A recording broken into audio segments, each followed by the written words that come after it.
You were always taught to look for wealth outside yourself, in effort, in work, in the world, but no one ever told you the most powerful truth of all. The true source of abundance is within you. Welcome to Talk to Your Mind and Grow Rich Vertical Bar, the inner bank of abundance, a revealing journey inspired by the timeless wisdom of Joseph Murphy. In this text, you will discover that your mind does not merely think. It creates, deposits, multiplies, and attracts. Every word you plant deep within your subconscious is a silent transaction with the universe, and when you learn how to speak to your mind in the right way, the deposits of prosperity begin to manifest in every area of your life. Here you will learn how to activate that invisible bank that never goes bankrupt, where faith is the currency, conviction is the contract, and abundance is the inevitable result. You will understand why some people attract wealth effortlessly, while others struggle endlessly, and how you can change that equation starting today. Prepare to reprogram your inner language to align thought, word, and destiny, because from this moment on, every conversation with yourself can become a divine investment. Listen closely, because when you learn how to speak to your mind, the universe begins to pay you in abundance. There comes a moment in life when everything can change. One day, you are just the same as always, trapped in the routine of scarcity, waiting for things to improve through years of effort and sweat.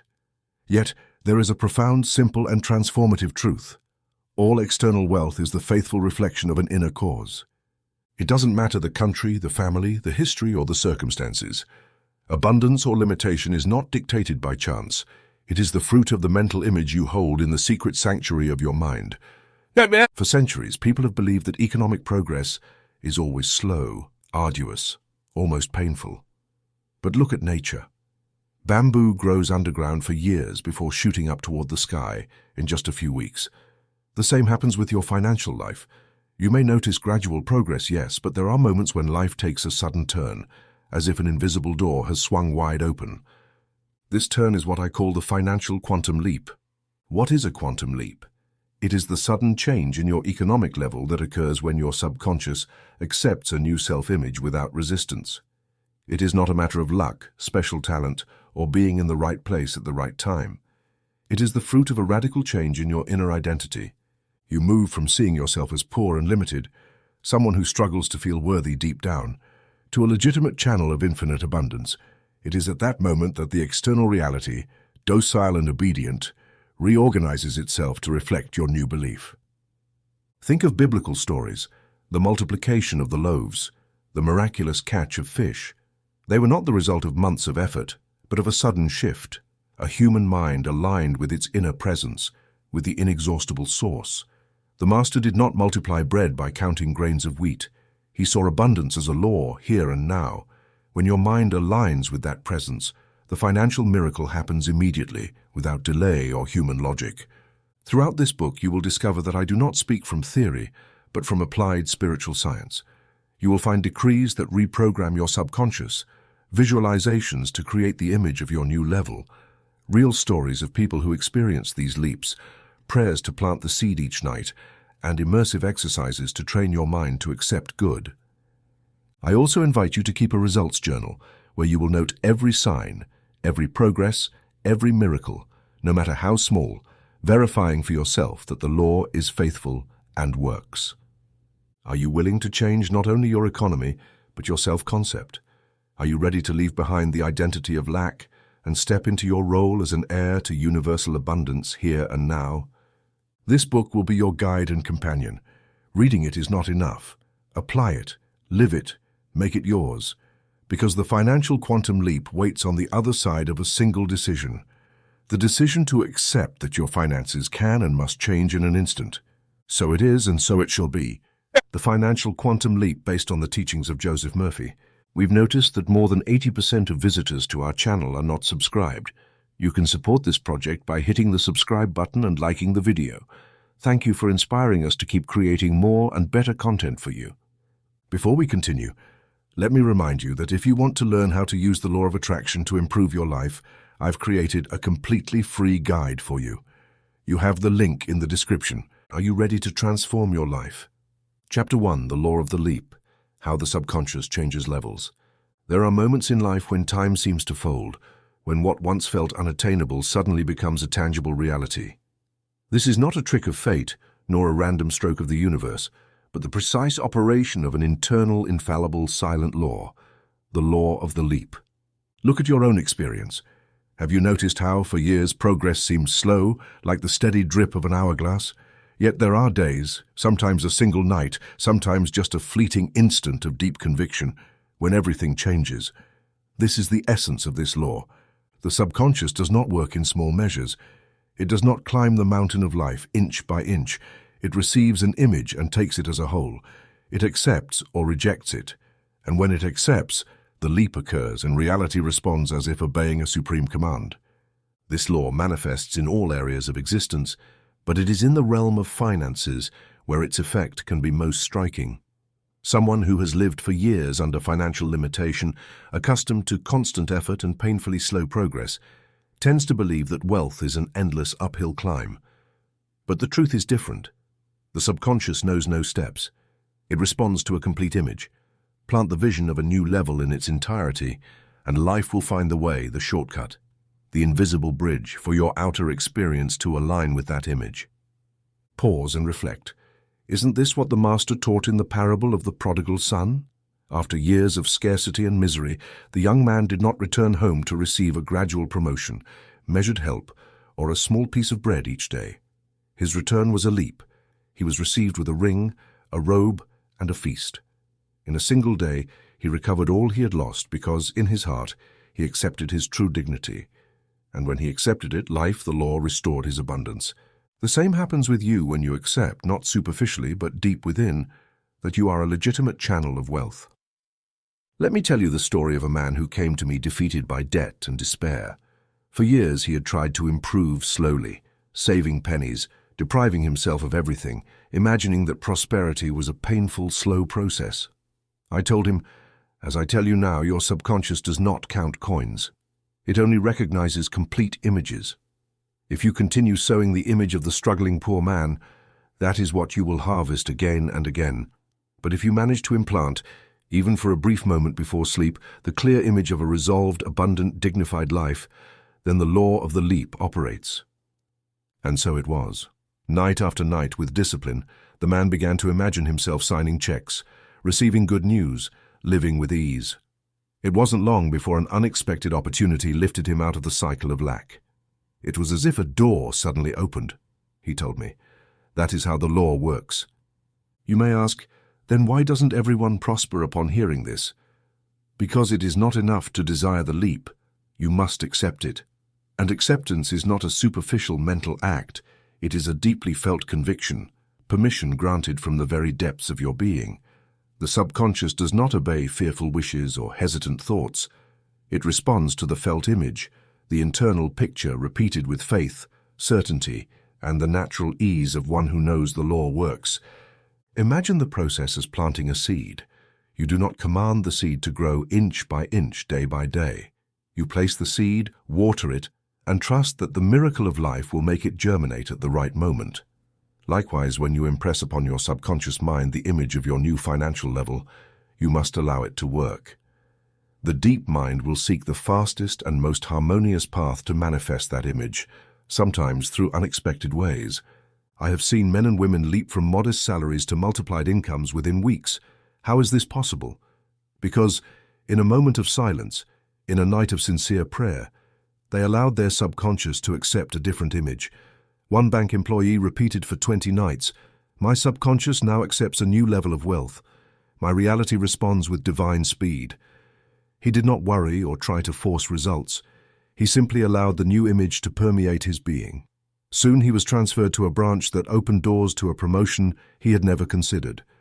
Coincidence? There is no coincidence when operating from the law of the leap. Listen carefully. You are not poor due to a lack of effort, nor rich because of strokes of luck. You are the product of the image your subconscious holds and nurtures in secret. As a man thinks in his heart, so is he, Proverbs 23:7. In the Bible, the heart symbolizes the subconscious. If you think wealth from the depths, your outer world reflects it. Do this exercise right now. Close your eyes, take a deep breath. Allow the old image of limitation to dissolve, even for an instant. Visualize receiving an envelope with good news, taking calls of opportunity, seeing your bank account in the positive. If resistance arises, do not fight it. Just observe, be grateful, and gently repeat, "My subconscious now accepts a new level of wealth. My reality responds with divine speed." This affirmation is the anchor that will fix the new image within you. Haven't you seen how an acorn can grow into a majestic tree while thousands of seeds fall without germinating? The same happens with prosperity ideas. Many reach the mind, but only those accepted deeply will germinate. The work is not to force the leap, but to prepare yourself to accept it. Read, pray, meditate, visualize. No matter how many times you must repeat the image, each repetition is a hammer striking the door of your subconscious until it opens. Here is a simple formula to plant the right image. Upon waking and before sleeping, when the mind is most receptive, repeat softly but with conviction, "My subconscious now accepts a new level of wealth. My reality responds with divine speed." Do not recite it like a lesson. Speak it as one signs a check, fully confident it will be honored. Do not confuse this leap with fantasy or shallow desire. The mental law does not activate from momentary whims. It is a process of sowing and cultivating. Sometimes you will notice signs, a call, a brilliant idea, sudden peace. These are the indications that the leap is underway. Accept them. Give thanks. Allow the law to work. Return to the parable of the prodigal son. When he accepted his identity as a son, not a beggar, all the household wealth was restored to him. Is that not the greatest lesson? Wealth is not created outside, it is claimed within. The change of self-image is the true miracle. I urge you, dear reader, to begin today the habit of conscious affirmation. Do it upon waking. Do it before sleeping. Do it even if your old mind resists, even if circumstances contradict you. The quantum leap occurs first in consciousness, then in experience. Always remember, the law of the subconscious knows no external obstacles. Its only law is the accepted image. Do not forget this. Slow progress belongs to old thinking, to the era of struggle and sacrifice.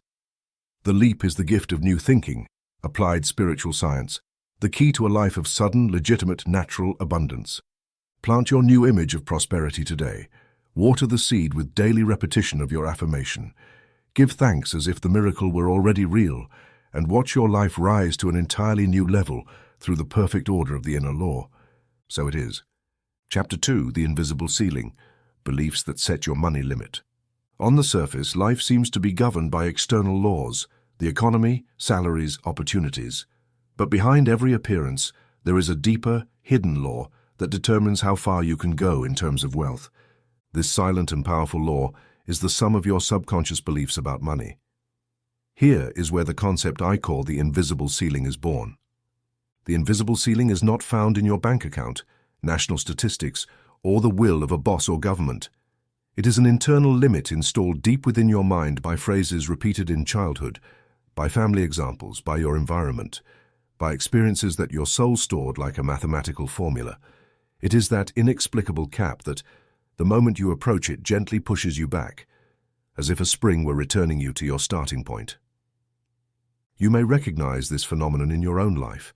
You achieve a raise, an extra sale, an unexpected inheritance, and soon after, an emergency, an unforeseen expense, or an accident consumes precisely that extra gain. Why does this happen? Because somewhere in your subconscious operates an unwritten law. No one in this family prospers beyond a certain point. Money comes with suffering. If things go too well, something bad will happen. I don't deserve more than my parents. These phrases are not just words. They are decrees in your creative reservoir, invisible limits that determine the size of your harvest. Let me tell you the story of Lucia, a woman who lived this cycle for years. She received bonuses, awards at work, small strokes of luck, but after a few months, she always returned to the same stagnant balance. When we examined her story together, she discovered the root, a phrase her mother repeated whenever she saw someone financially successful. They must be up to something shady. Lucia's subconscious, loyal to that teaching, would not allow her to go beyond a safe level for fear of family and social disapproval. The day Lucia identified this belief, she began to rewrite her story. The invisible ceiling operates in many ways. For some, the limit is a figure. I've never been able to earn more than a certain amount per month. For others, the ceiling is the type of house, the brand of car, the social circle. Observe your life. Every time you approach a new level, an obstacle appears. Distraction, illness, conflict. The subconscious is not your enemy. It is a blind guardian following the orders it received in childhood and youth, orders it never reviewed. Sometimes the ceiling is so subtle it seems like virtue. I don't want to be greedy. I prefer humility. Money isn't everything. And yet, as you repeat these ideas, life seems to close in. Opportunities vanish. Financial energy stagnates. You are not being punished. You are simply faithfully obeying the laws imprinted in your deep mind. How do you break that invisible ceiling? The first step is honest observation. Take a notebook and record every time extra income disappears into an emergency. Ask yourself, what did my family believe about money? What phrases did I hear about the wealthy? What stories did the culture around me tell? Do not underestimate the power of these impressions. They are like codes controlling a safe. Consider the case of Alejandro, who for years could not earn more than his older brother, despite having education and talent in abundance. During consultation, we discovered the belief, it is not right to surpass the family. Day by day, he worked on a new affirmation. I now break and dissolve every invisible ceiling. My mind accepts ever higher levels with divine peace and order. He repeated it upon waking, before sleep, and whenever the old fear of progress arose. Soon, life offered him a higher position. For the first time, he accepted the promotion without guilt, knowing that by rising he also blessed those around him. Do you notice the pattern? The subconscious is literal. It obeys the last felt command, not words recited without conviction. That is why the practice of decrees is fundamental. Empty repetition is not enough. They must be filled with feeling, with imagery, with certainty. The formula is simple but powerful. I now break and dissolve every invisible ceiling. My mind accepts ever higher levels with divine peace and order. Repeat this quietly with your hand on your heart, visualizing the ceiling of your life rising, the space of abundance expanding around you, peace and order accompanying every new gain. If your mind resists, persist.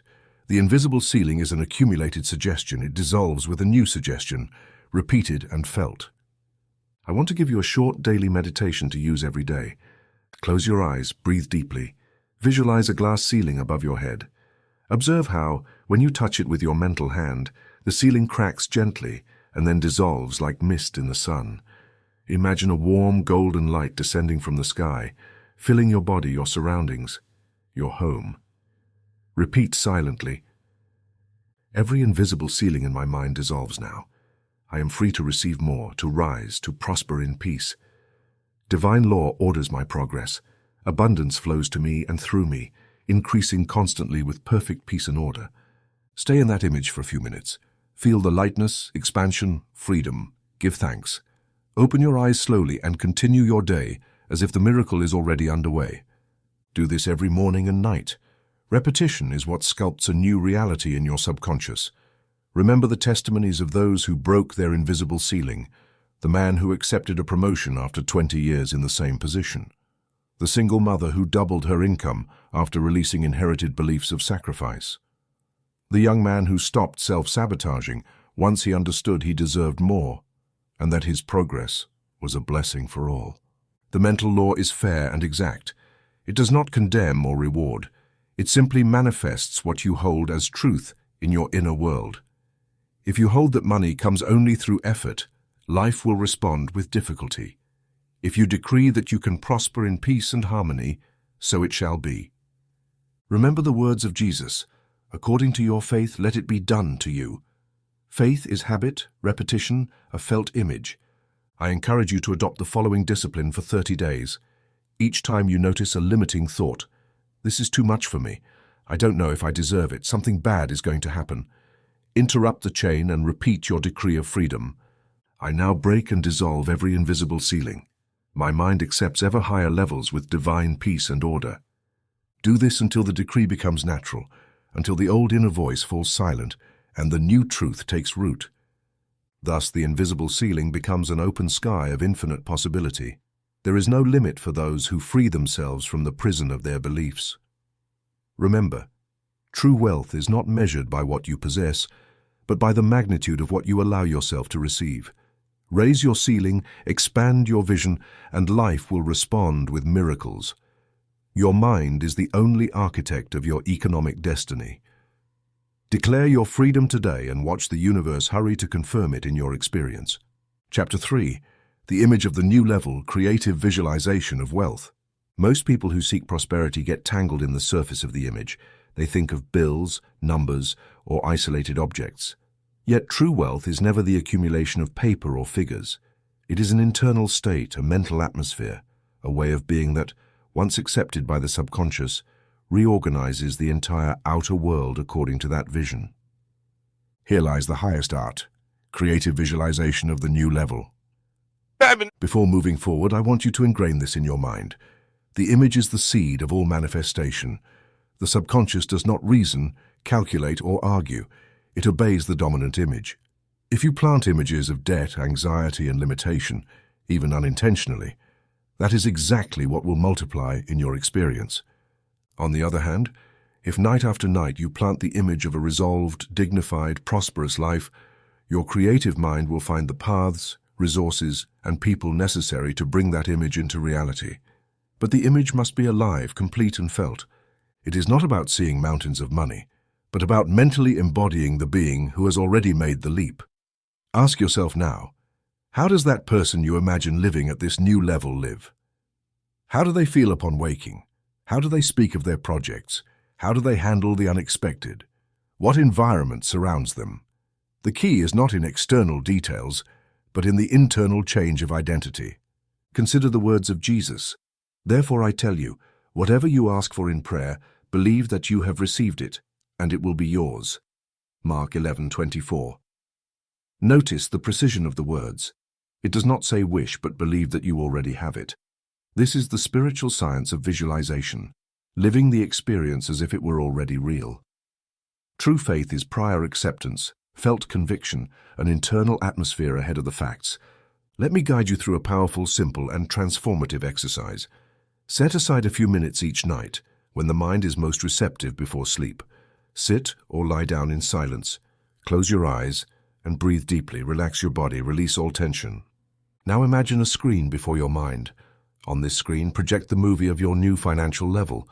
Do not rush. Let the image arise spontaneously. First, see yourself receiving a letter, a call, a message with good financial news. Feel the emotion, gratitude, and certainty that everything is in order. Next, imagine yourself signing contracts and agreements, accepting opportunities that once seemed distant. Observe the surroundings. A dignified office, a pleasant home, people who respect and collaborate with you. See how you pay off debts with ease, a smile of relief on your face, blessing every person and company you deal with. Visualize helping others, contributing to the prosperity of your family, friends, and noble causes. Allow the atmosphere of abundance and generosity to envelop the entire scene. The secret is in feeling. It is not acting nor self-deception. It is training the subconscious. If you manage to feel, even for brief moments, that this movie is real, the inner law begins to act. The subconscious does not distinguish between imagined events felt with conviction and those experienced externally. It accepts the dominant image and sets in motion life's mechanisms to manifest it. I recommend keeping a special notebook, a new level journal. Each night after your visualization, note your sensations, impressions, dreams, even coincidences and signs that begin to appear in your environment. Soon you may notice unexpected calls, new ideas, people arriving with proposals. Do not dismiss them as chance. They are the echo of your new image in the field of reality. Do not forget, systematic repetition is the key. The surface mind wants quick results. The deep mind responds to constancy. Make visualization a nightly ritual, a sacred time. Upon waking, recall your mental movie for a few seconds, giving thanks as if you already live at that level. And if during the day the old image of lack arises, simply return to your affirmation. I now live at my new level of wealth. Everything I see, do, and touch reflects my inner prosperity. Remember the experience of Daniel, one of my readers, who, after years of debt and limitation, decided to practice this exercise for 30 nights. At first it was difficult, as his mind returned images of past anxieties, but he persisted. Soon he began to hear doors opening, new bills, joyful conversations about projects. In less than 2 months, he received a job offer far above his expectations, and for the first time was able to pay off all his debts with ease. "It was as if my life had aligned with my internal movie," he wrote to me. Isn't this what the Master meant by, "Believe that you have it, and you will receive it"? Visualization is not whimsy nor superstition. It is the conscious application of a universal law. What you plant in your mind, you harvest in experience. Plant a living, full image filled with peace and sufficiency. Do it with gratitude, as one waters a seed confident in its fruit. Remember, it is not about forcing, but allowing. Do not worry if the image is not clear at first. Intention, practice, and repetition are enough. Day by day, night by night, the new image will take root, and with it will come new opportunities, solutions, ideas, and kindred people. The habit of recording every sign and progress in your journal reinforces the internal belief that the process is underway. Also, write down your daily gratitudes, however small, a found coin, a shared meal, an inspiring conversation. Gratitude amplifies the image and accelerates manifestation. Act on the biblical promise. Whatever you ask for in prayer, believe that you have received it and it will be yours. This is the central instruction of creative visualization. Live today as the person you want to be tomorrow. Feel, think, speak, and decide from your new level. And every night before sleep, visualize yourself in that movie where prosperity is already real, where money flows with ease, where your environment reflects your inner wealth. The subconscious, obedient and precise, will do the rest. So it is, and so it shall be. Chapter 4. The Quantum Leap Decree, Words that Reprogram. There is a subtle yet infallible force that moves the invisible world into the visible, the words spoken with feeling. Throughout human history, from the prophets of the Old Testament to the great discoverers of mental science, one constant appears. The spoken word is the instrument of creation, the command that gives shape to the formless, the key that activates the power of the subconscious. To decree is not to ask, beg, or repeat phrases mechanically. To decree is to issue an order with authority and faith, knowing that the spiritual law responds. I now leap to a completely new level of prosperity. My reality changes instantly by divine order. This is the Quantum Leap Decree. It is not a weak affirmation nor a comfort for an anxious mind. It is a clear and precise mandate that your subconscious receives as law. When the word is charged with conviction, when it resonates in the chest and not just on the lips, reality must adjust to that decree. The inner law knows no delay. It responds to certainty, not doubt. Do you understand this? Weak affirmations are like seeds thrown to the wind. They do not germinate. Phrases such as, "I hope someday I have more money or maybe things will improve," lack the power to break old patterns. The decree, on the other hand, is a hammer that cracks rock, a fire that purifies the inner image. It is the word clothed in faith. How and when to use this decree? Observe the key moments of your day. It is in the thresholds of consciousness, upon waking, before sleep, in the midst of a problem, where the subconscious is most receptive. That is why, upon opening your eyes each morning, before looking at your phone or being swept away by worries, repeat aloud, I now leap to a completely new level of prosperity. My reality changes instantly by divine order. Do it with your body upright, breathing deeply, feeling that every word is true here and now. Do not ask permission from your old beliefs. Command them to align with your decree. When facing a financial challenge, an unexpected bill, a debt, a tense negotiation, do not fall into the old habit of lament or fear. Stop, breathe, and repeat the decree. I now leap to a completely new level of prosperity. My reality changes instantly by divine order. Observe how your energy shifts. The subconscious, upon receiving the order, begins to seek solutions, inspires ideas, moves people and circumstances. It is not magic, it is law. At the end of the day, before sleeping, make your final conscious act the repetition of the decree, sealing the day with an order for progress. The night is the field where the subconscious works without resistance, where the seeds of the word incubate in silence. Understand the difference between a weak affirmation and a decree filled with conviction. A weak affirmation is like saying, I hope everything improves someday if possible. A decree carries conviction. By divine order, I now leap to a level of prosperity never before experienced. My reality changes here and now. Feel the weight, the authority, the energy. There are variations of the decree for specific situations. Before a job interview, a business meeting, or a conversation about money, you can decree, "Infinite intelligence guides me and opens doors to my prosperity." When paying a debt, do not do it with complaint or resignation, but with decree. Money flows freely in my life, and each payment opens the door to greater abundance.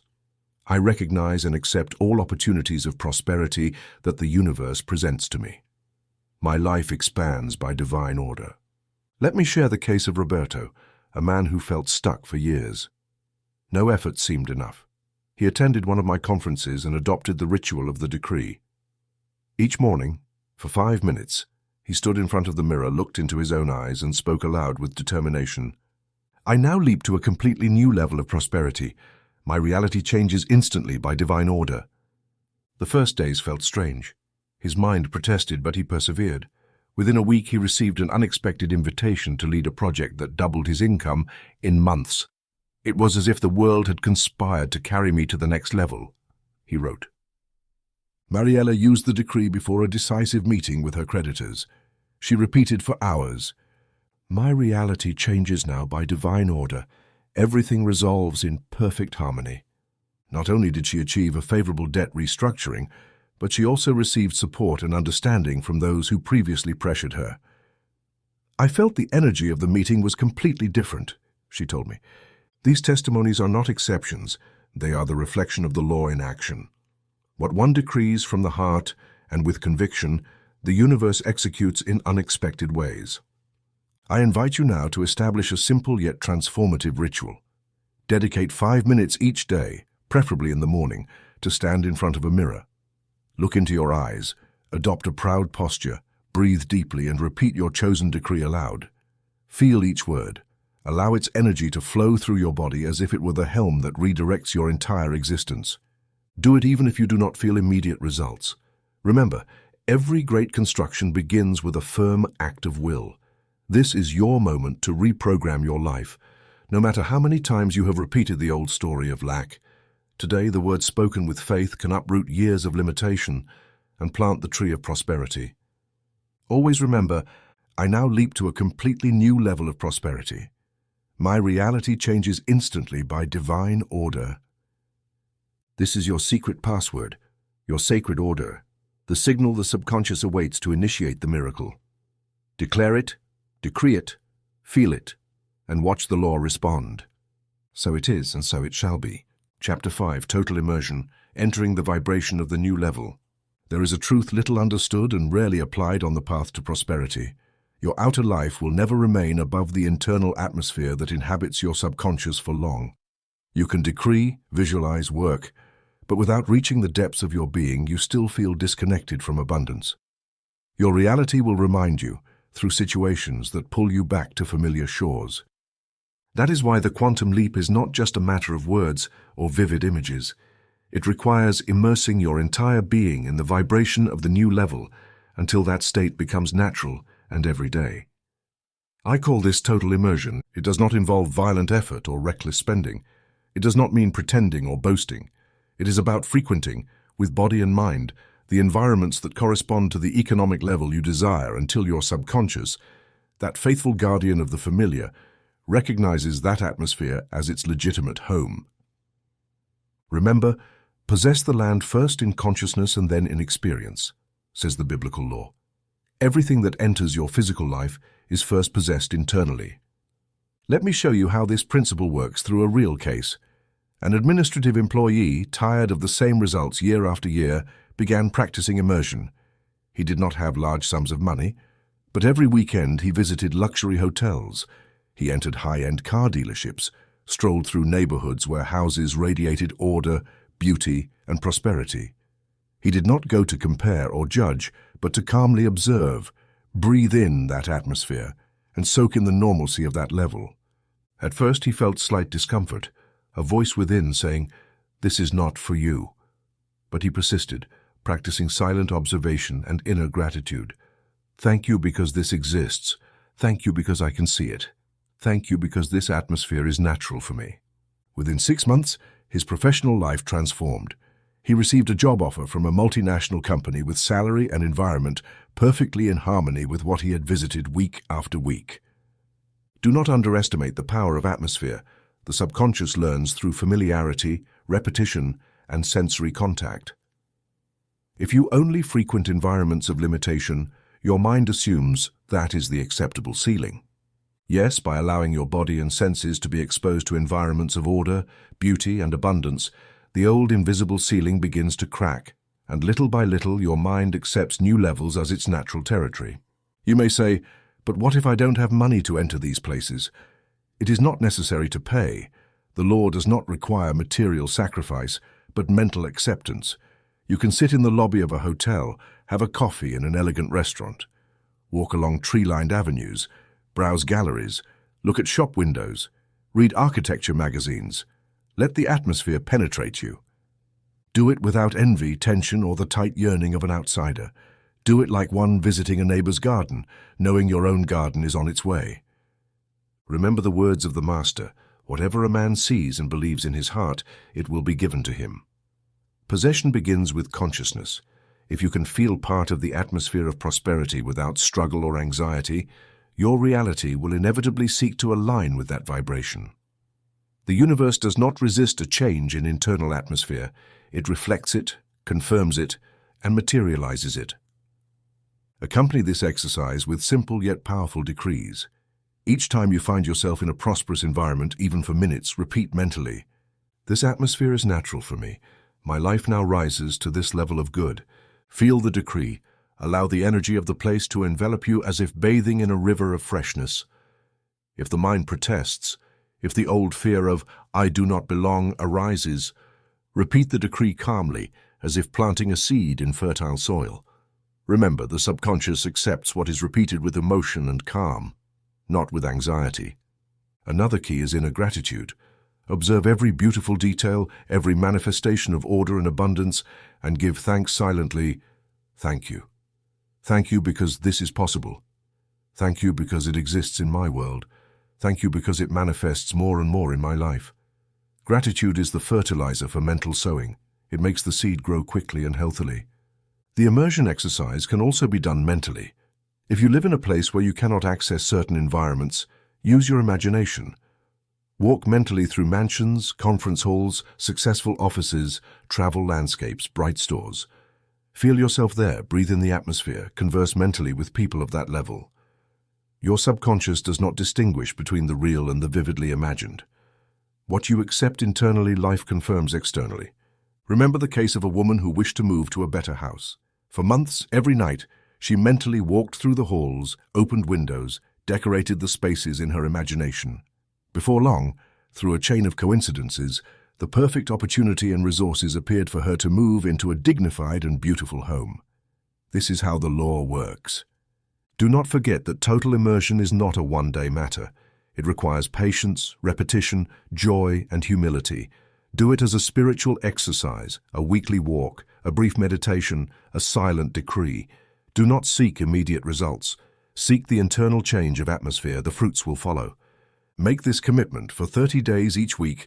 Visit at least one place or environment that reflects the lifestyle you desire. Observe, breathe, give thanks, decree. This atmosphere is natural for me. My life now rises to this level of good. At the end of the day, review in your mind the places visited, the sensations experienced, and the new thoughts that arose. Record them in your immersion journal. Every experience, image, and sensation is a brick in the new mental structure that will support your quantum leap. The law is clear. First, you possess the land in consciousness, then in experience. Make immersion a habit, and life will respond by opening doors that once seemed closed. The universe is yours by divine right. Accept it, breathe it in, give thanks, and watch as your entire world rises to the level of your new internal atmosphere. Chapter 6. Breaking the Inheritance of Poverty. Healing the Family Line. The life of every human being is like a river that carries waters from many sources. Memories, beliefs, stories, words, and silences that arrive not only from personal experience, but also from the invisible flow of parents, grandparents, and entire generations. What you call your destiny today is, to a large extent, the sum of thousands of inherited impressions, many invisible, yet deeply active. The subconscious, that vast creative reservoir, does not only store your own experiences, it also carries imprinted phrases, emotions, and patterns absorbed unconsciously in the warmth of the home, in the looks and comments of those who came before you. For many, this inheritance is a chain. The child hears, "In this family we always struggle, nothing is ever enough. The rich do not go to heaven, life is hard and you must settle." And so even when years pass and reason tells you that another destiny is possible, the deep mind repeats the old song of scarcity. Poverty becomes a mantle that covers your days, a limit that seems indestructible. But there is a more powerful truth. You can be the breaking point, the link where the chain is broken, the channel through which a new law of abundance enters and transforms the entire lineage. Let me share the case of the S family, who for generations depended on public aid, resigned to a life of lack. One day, the eldest daughter, tired of seeing the same cycle repeat in parents, uncles, and grandparents, decided to try something radically different. She began to read morning and night prosperity decrees for herself and her family. "I release and bless my family. From now on, a new law of abundance enters our lives." And instead of repeating jokes of misery or complaints from the past, she established the habit of gratitude and forgiveness. She recorded every sign of progress, no matter how small, and taught her children to bless their food, clothing, and home, saying, "Thank you, because all of this comes from an infinite source. We are worthy of prosperity." In less than a year, the entire family had risen to the middle class, with better jobs, consistent income, and above all, an atmosphere of hope previously unknown. Was it just a stroke of luck? No, it was the exact consequence of a new mental sowing. Every time a family member decides to stop repeating phrases of lack and consciously chooses to bless their lineage, a door opens through which the new law enters. The family subconscious responds to the strongest decree, to the most persistent feeling. Do you want to be that breaking point? Do it now, without waiting for ideal conditions or external permission. Begin by recognizing that inherited phrases and emotions are not a sentence. They are material that can be transformed. Do not blame or condemn your ancestors, make them your allies. Remember, no one can give what they themselves did not receive. If your parents or grandparents spoke of scarcity, it was because that is what they were taught. Now you can choose to bless them and free them from the weight of those words. I propose a generational healing exercise. Find a quiet place, sit or lie down, close your eyes, and breathe deeply.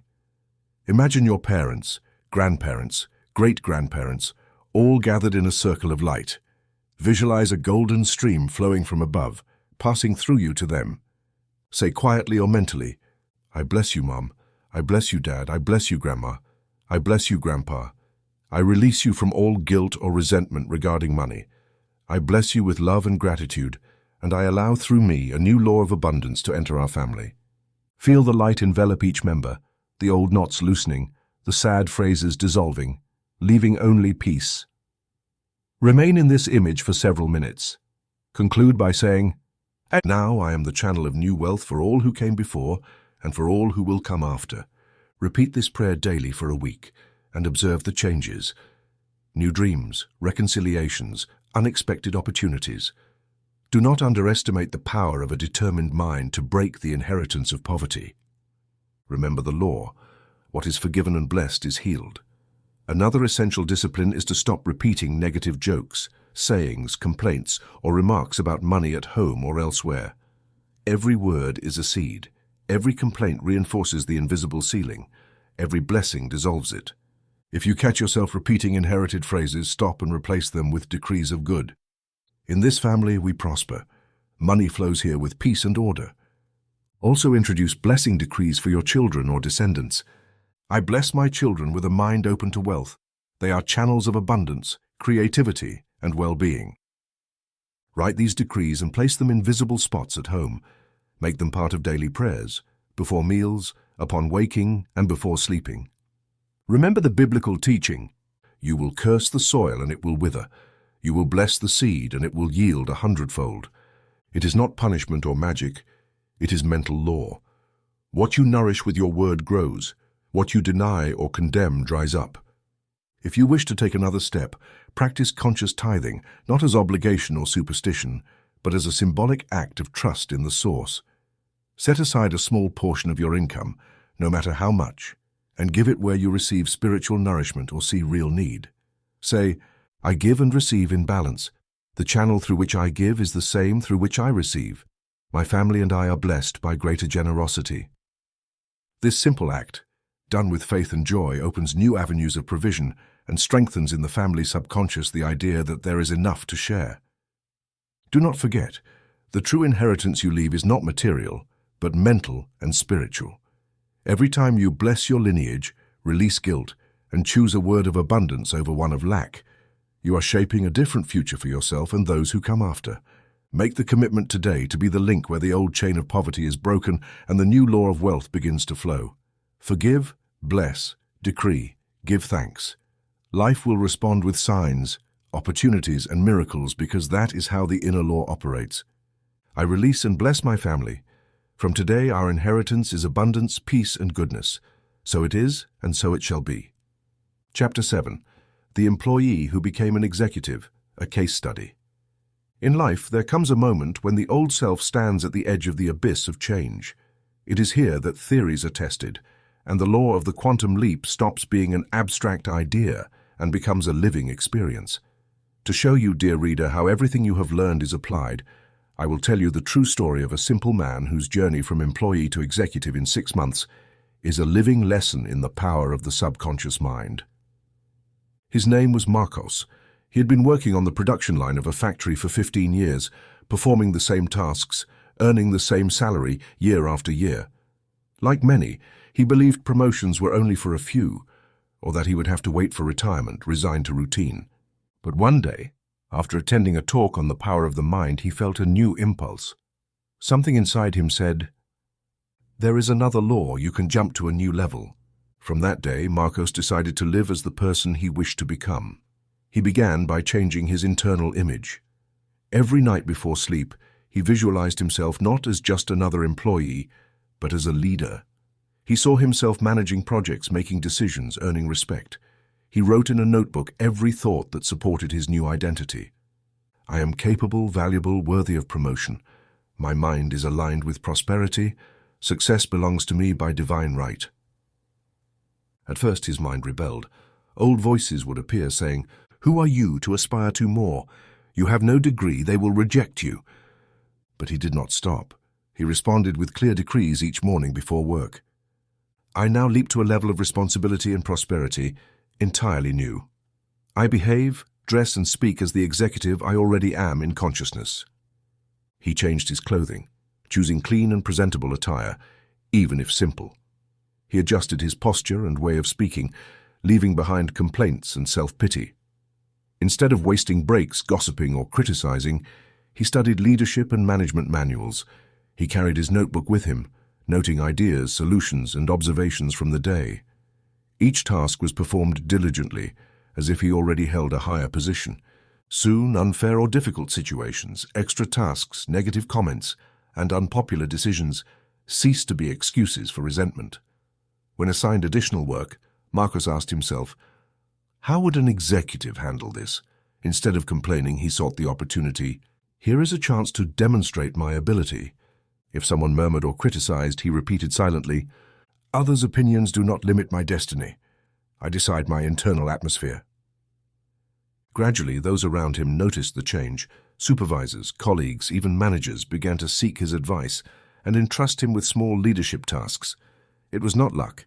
His new mental image was transmitted through his attitude, speech, and efficiency. One day, during a company reorganization, the manager called him into the office and offered him the leadership of a new team. The promotion was immediate. In 6 months, Marcos went from ordinary employee to executive. When asked how he achieved this leap, Marcos answered with humility, I did not wait for circumstances to change. I changed first in my mind. I saw myself as an executive before I became one. I acted as a leader before holding the title. The rest fell into place on its own. Now I invite you to reflect on your own path. Ask yourself honestly, how do I think when assigned extra work? Do I complain or see an opportunity to grow? Do I still speak as an employee, repeating old stories of limitation? Or do I give thanks as the future executive already within me?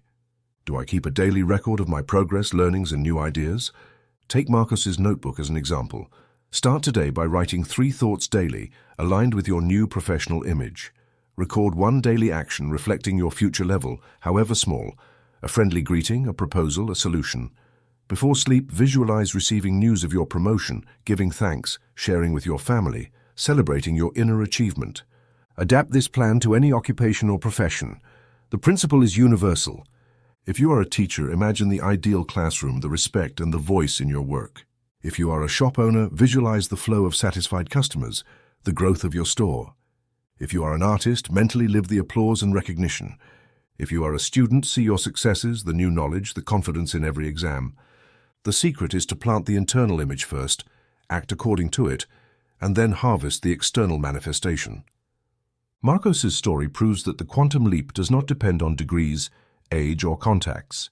It depends on the image you accept, the decree you repeat, and the daily action inspired by faith. Real change begins in the invisible, and with perseverance translates into tangible results. Today, dear reader, act on Marcus's decision. Choose the image of who you want to be. Decree your new level. Act consistently and give thanks as if the miracle were already underway. The law is faithful. So it is and so it shall be. Chapter 8. From Assistance to Abundance. Transforming the Consciousness of Scarcity. The consciousness of scarcity is a subtle fog that covers the entire life of those who grew up in environments where mere survival seemed the only possible goal. It is not simply about having little, but about living mentally on the edge, fearing the end of the month, waiting for external help, feeling that everything is insufficient, and that the good belongs to others, not to oneself. This internal atmosphere is the true root of sustained scarcity, because whatever the mind accepts as normal, reality confirms. Let me tell you the story of the Diaz family, who for years depended on public assistance to get by. Every conversation revolved around lack. It's not enough, we barely make it. Maybe someday it will get better if we're lucky. The children learned that life was an endless struggle, that every coin had to be saved for emergencies, and that generosity was only for the wealthy. However, amid this routine, the mother, Clara, decided that another life was possible. She had heard about the power of language and gratitude, about the mental law that transforms the internal before the external. The first step was to abolish all phrases of scarcity in the household. Every time someone said, "There isn't enough, we can't, it's not enough," Clara patiently and firmly transformed it into an affirmation of sufficiency. There is always enough for what is necessary. The universe sustains us at all times. Thank you, for what we receive is a blessing and a seed for greater abundance. She established a family habit of gratitude before every meal, no matter how small, paying a bill, buying groceries, even giving a single coin. Instead of feeling loss, everyone repeated, "I bless this seed." Every coin that leaves returns multiplied in divine order. The energy in the home changed. They began to see every banknote and coin as a seed planted in the invisible field of goodness, not as a tree cut down. Where fear had once grown, a sense of trust emerged. Spiritual discipline became the pillar of this change. Every morning upon waking and every night before sleeping, Clara and her family repeated simple decrees. We are channels of abundance. Divine provision flows here and now. We live in a rich and generous universe. It was not enough to do this occasionally. Daily consistency was key. The subconscious needs repetition to uproot the old habit of "I can't." The family also practiced tithing, not as superstition, but as a symbol of trust and openness to the circulation of good. They set aside a small portion of their income, sometimes just a few coins, to give to people, ideas, or places that nourished them spiritually. This gesture reinforced the idea that there is always enough to give, and that life rewards those who circulate goodness. Equally important was the intelligent use of work opportunities. Clara stopped waiting for the perfect job and began to see possibilities where before she saw only obstacles. She accepted part-time tasks, occasional work, small sales. Every activity was accompanied by a prayer. Thank you because goodness grows and multiplies in my life. Now I want to give you a simple, proven plan you can apply starting today for the next 30 days. Eliminate all phrases of scarcity in your home and replace them with positive affirmations of provision. Speak them aloud, with conviction, regardless of circumstances. Before any expense, bless the money you give. Imagine it as a seed. This coin returns multiplied to my life. Every day, write in a notebook 3 signs of provision, no matter how small: an invitation, a gift of food, useful advice, a found bill, a smile that opens a door. Train your mind to see good, not lack. Practice constant gratitude morning and night. Repeat, thank you because everything I need comes to me in perfect time and form. Give, even in small measure, to someone inspired or in need. Do it with joy and without fear. Tithing is not punishment. It is a symbol of faith. Within 2 weeks, the Diaz family began to notice changes. Unexpected discounts, favors returned, new ideas, invitations to collaborate, spontaneous clients for their small services. The household energy shifted. The mind no longer sought not enough, but where is today's provision? In less than a year, they moved from reliance on assistance to upper middle-class life. Not just because of new employment, but because the consciousness of abundance opened doors that were previously invisible. Family businesses, partnerships, scholarships for the children, promotions at work. The old atmosphere of scarcity was replaced by a fresh air of gratitude and sufficiency. The lesson is clear. Scarcity is not a permanent condition, but a mental habit. By changing the way you speak, think, and give thanks, you open the door to the flow of abundance. Life responds to the new music you sing in your home. Make it your purpose to follow this 30-day plan. Do not seek instant miracles. Seek the change of consciousness. Day by day, sow the seed of sufficiency and reap the harvest of abundance. Remember, every word is a key, every attitude a bridge, every gratitude a magnet for good. Train your mind to recognize the provision that already exists. Observe, write, give thanks. In this way, the old consciousness of scarcity dissolves, and in its place blooms a life where abundance is normal and permanent. So it is, and so it shall be. Chapter 9. The Millionaire Immigrant. The Power of Starting from Nothing. In the life of an immigrant, everything seems to begin from emptiness. An unknown language, foreign customs, empty pockets, fragile social networks. Yet the story I share today reveals a law more powerful than origin, language, or social position. The law of the inner image, the power of the subconscious mind, which, by accepting a new identity, bends external reality to make the impossible possible.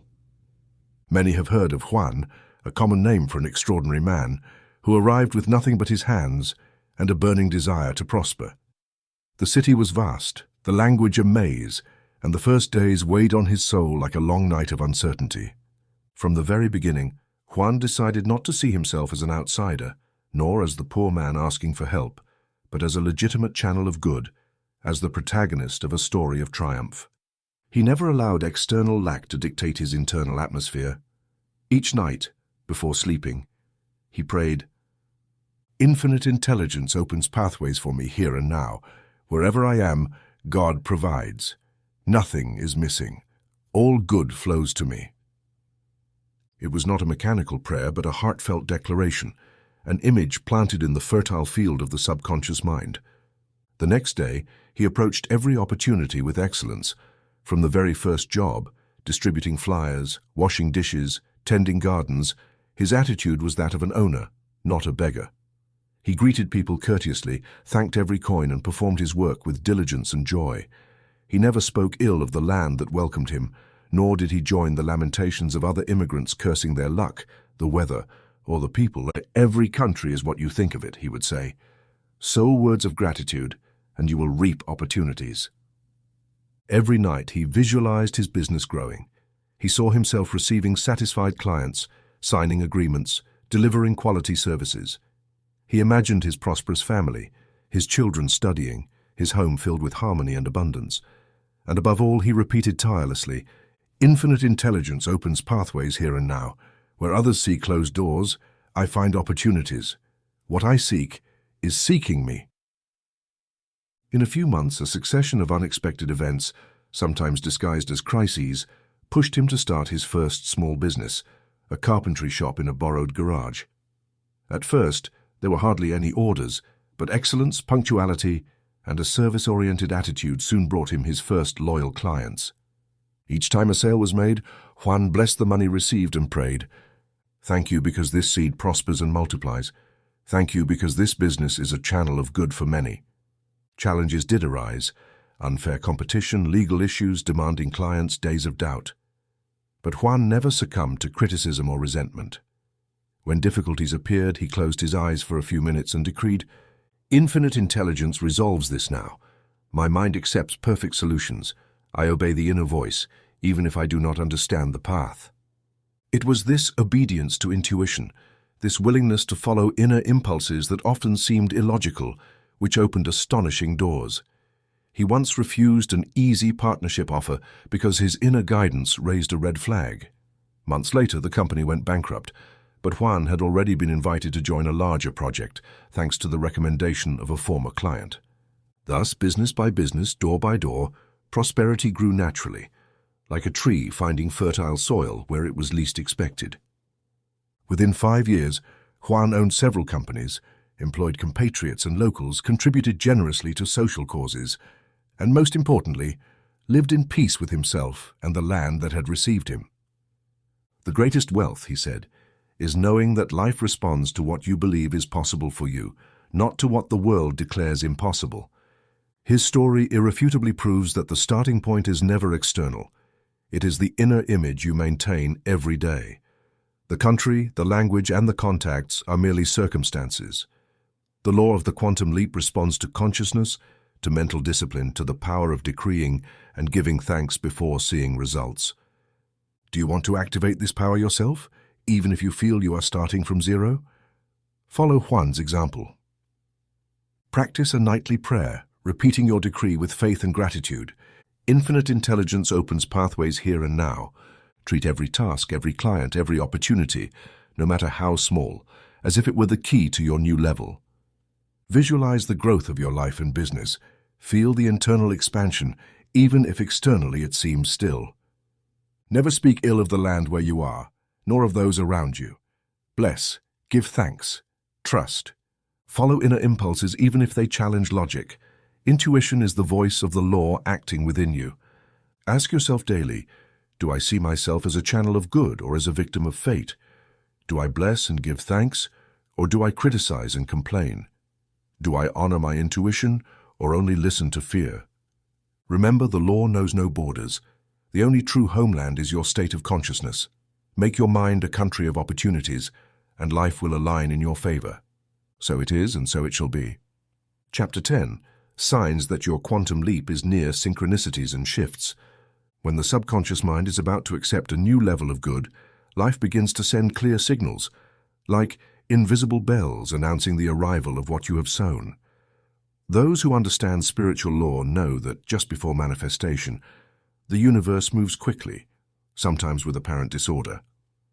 If you learn to read these signs, you will cooperate with the process, instead of sabotaging it through fear or impatience. The signs of a quantum leap are often varied, new persistent ideas that return again and again to your mind, inviting you to try something different, to take paths previously ignored. Casual encounters with key people, unexpected messages, proposals that seem to come from nowhere. Opportunities that were once unnoticed suddenly become evident, like doors opening where you once saw walls. And sometimes, even often, crises or shifts, a loss, a conflict, or a sudden change that seems to destabilize your life, but is actually the movement necessary to free you from the old level. These synchronicities, made of small coincidences and big surprises, are not random. They are manifestations of the subconscious aligning circumstances to materialize the inner image you have accepted, the ground moving before the new harvest. Remember the biblical story of Moses and the Israelites just before crossing the Red Sea. Danger and confusion seemed greater than ever, but that apparent crisis was the prelude to the miracle.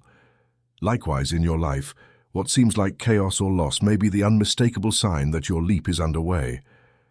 I have accompanied many who, on the eve of change, report vivid dreams, encounters with influential people, coincidences so precise they can only be interpreted as signs from the universe. One of them, Julia, had been visualizing a new job for weeks. Suddenly, problems began to emerge in her current position. She felt tempted to give up, yet she chose to trust. She recorded every strange occurrence, every new idea, and repeated her decree, "I accept the signs of my leap. Everything is happening for my progress, not my loss." Within days, she received an invitation to an interview that completely transformed her professional life. To train in this skill, begin keeping a signs journal. Every day, note recurring ideas, unusual dreams, messages that arrive multiple times through different channels, unexpected conversations, and chance encounters. Observe these at the threshold of an important change. Life moves you, nudging you to release places, friendships, or routines. Do not fear. Shifts are often the pulse of an imminent leap. It is essential not to sabotage yourself by fleeing opportunities out of fear. The old mind will seek familiar security, but the mental law requires courage to cross the threshold. Ask yourself, am I rejecting opportunities out of fear or wisdom? Am I clinging to the old only out of habit?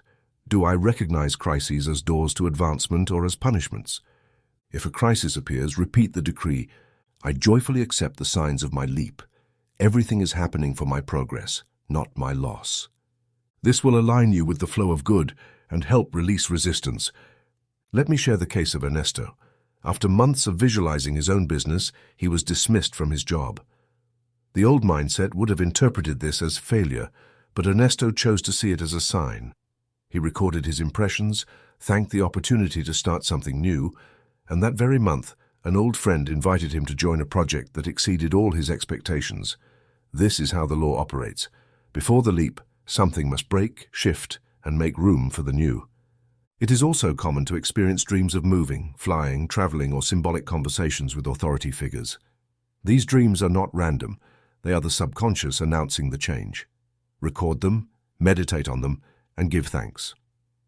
A further step is the daily practice of observing, without judgment or fear, small and large synchronicities. Each night, review your day. What surprised me today? What idea will not leave me in peace? Who did I meet? What unexpected conversation did I have? What problem appeared and what door opened afterwards? Teach your mind to see shifts as impulses from infinite intelligence. Repeat mentally, "Everything that happens is for my progress. I trust the inner guidance and take brave steps toward my new life." Remember, the miracle is closest when everything seems to be moving, when the waters stir before they part. Life is ready to cross the threshold with you if you decide not to retreat. Become friends with the signs, cooperate with them. Do not flee the unknown. Give thanks and move forward, knowing that each synchronicity, each crisis, each insistent idea is an unmistakable announcement that your quantum leap is about to manifest. I accept the signs of my leap. Everything is happening for my progress, not my loss. Let this be your mantra on days of movement, because when the universe sees your faith, it will complete the miracle your mind has already accepted. So it is, and so it shall be. Chapter 11. Sustaining the New Level Mental Habits for Lasting Wealth. Reaching a new level is a miracle, yes, but stabilizing it is the greater art. Many experience a quantum leap, a promotion, an inheritance, or a season of prosperity, only to see how, over the months, everything seems to fade. It is not a punishment nor a cruel joke of fate. The old habits simply did not sustain the atmosphere of the new level. The law is clear. What is not cared for and cultivated returns to the usual stream. What does it depend on to maintain wealth? The answer lies in daily consciousness and in simple habits that reinforce it. Whoever reaches a new degree of prosperity but returns to complaints, gossip about scarcity, careless money management, or greed is sabotaging their most recent sowing. As in the parable of the talents, the teacher teaches, "To those who have, more will be given.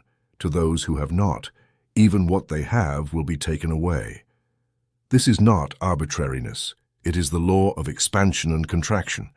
What you value and multiply grows. What you neglect and despise vanishes. Habit 1. Specific daily gratitude. Gratitude is not just a general feeling. It is a detailed practice. Upon waking, Give thanks for 3 new things each day related to your prosperity: a conversation, a payment received, a useful idea, a purchase you were able to make effortlessly. Gratitude keeps the mind aligned with the flow of good and prevents the temptation to take everything for granted. Habit 2. Mental hygiene. Avoid returning to complaints, gossip, or conversations of scarcity. If your environment insists on speaking of crises, recessions, or losses, remain serene and firm within. I live in divine order. My prosperity is stable and growing. Remember, a single seed of resentment or fear can contaminate the field of your new sowing. Make a vow of mental hygiene. Whenever the temptation to speak of scarcity arises, respond with a positive decree. Habit 3. Continuous use of decrees even when things are going well. Many abandon affirmations and decrees as soon as they reach a new level, like someone who stops watering a tree after seeing the first fruits. But consciousness requires constant nourishment. Repeat daily, I give thanks and sustain my new level of wealth. Everything in my life expands in order and peace. Do this especially in moments of success to seal the vibration and prevent a return to doubt. Habit 4. Responsible money management. Wealth is a gift but also a responsibility. Keep a simple record of your income and expenses. Plan your investments and savings wisely. Give, but not from guilt or sacrifice. Give from intelligence and conscious generosity. Prosperity requires order, and disorder attracts loss. Habit 5. Intelligent generosity. Stagnant wealth rots. Circulating wealth grows and renews. Give, share, invest in ideas, support those who inspire you. Do it with joy, without fear of running out, knowing that the source is infinite and your channel is cleansed through flow. Let me share 2 stories that illustrate these principles. Andres, after years of scarcity, finally achieved a successful business. The first months were abundant, but soon he returned to old habits, complaining about taxes, speaking ill of difficult clients, letting himself be carried away by rumors of crisis. In less than a year, his quinine business returned to its starting point. Reflecting on his story, he recognized he had lost the internal atmosphere of the new level. He returned to practices of gratitude, decrees, and orderly management. His fortune returned, and this time, it stayed. In contrast, Marta, who also experienced a quantum leap, made daily gratitude and decree a sacred ritual. Each night she wrote 5 reasons to be thankful and reviewed her achievements, both small and large. She read, prayed, and repeated her affirmations even on days of plenty. She managed wisely, gave joyfully, and avoided negative conversations. 10 years later, her prosperity not only endured but multiplied, becoming a model of generosity and stability in her community. Design your morning and evening routine. Upon waking, take 3 deep breaths. Give thanks for 3 new things related to your prosperity. Repeat your main decree. I give thanks and sustain my new level of wealth. Everything in my life expands in order and peace. Read an inspiring text for a few minutes. At the close of the day, review your achievements and blessings. Write in your journal 1 sign of provision, 1 idea received, or 1 act of generosity performed. Pray or meditate for guidance and wisdom to maintain a high frequency. Visualize your next day with success and peace. Ask yourself reflective questions. Am I sustaining my new level with gratitude and order, or returning to old patterns? What topics do I talk about most? Do I bless or criticize my prosperity? Am I being a good steward and a channel of good for others? Remember always the parable of the talents. Those who care for and multiply what they receive will be given more. Not by favoritism, but by mental and spiritual law. Abundant consciousness is not a temporary achievement. It is a way of life, a daily discipline. Live each day as a faithful steward of wealth. Give thanks, maintain your atmosphere, share joyfully, manage wisely, and decree continuous expansion. Stable wealth is the fruit of daily mental habits. Make these habits your silent prayer and your visible testimony. So it is, and so it shall be. Chapter 12. Prosper without pride, humility, service, and purpose. Legitimate wealth, the kind that arises from a leap in consciousness and is sustained by the law of good, must never become a source of pride or separation. Whoever reaches a new level and attributes it solely to personal merit forgets the fundamental principle. Every gift is a divine loan, and the channel that receives it is called to share. Just as sap rises through a tree, nourishing every branch rather than stopping at one, so abundance must flow to the community, uplifting and blessing all. Allow me to remind you of the warning given by sages and spiritual teachers. The true danger of prosperity is not losing it, but being carried away by pride, indifference, or false security. Some, upon rising, look down with disdain, believing they have been chosen or deserve more than others. But the law is clear. God resists the proud and gives grace to the humble. The ego that seizes wealth turns it into a burden rather than a channel. Therefore, dear reader, upon reaching this new level, make a vow of humility and gratitude. Recognize that your prosperity is a tool for service, not a trophy of the self. A financial quantum leap must always be accompanied by a leap in compassion, generosity, and purpose. If you have received more, it is because you can give more. If you have risen, it is to extend a hand and elevate others.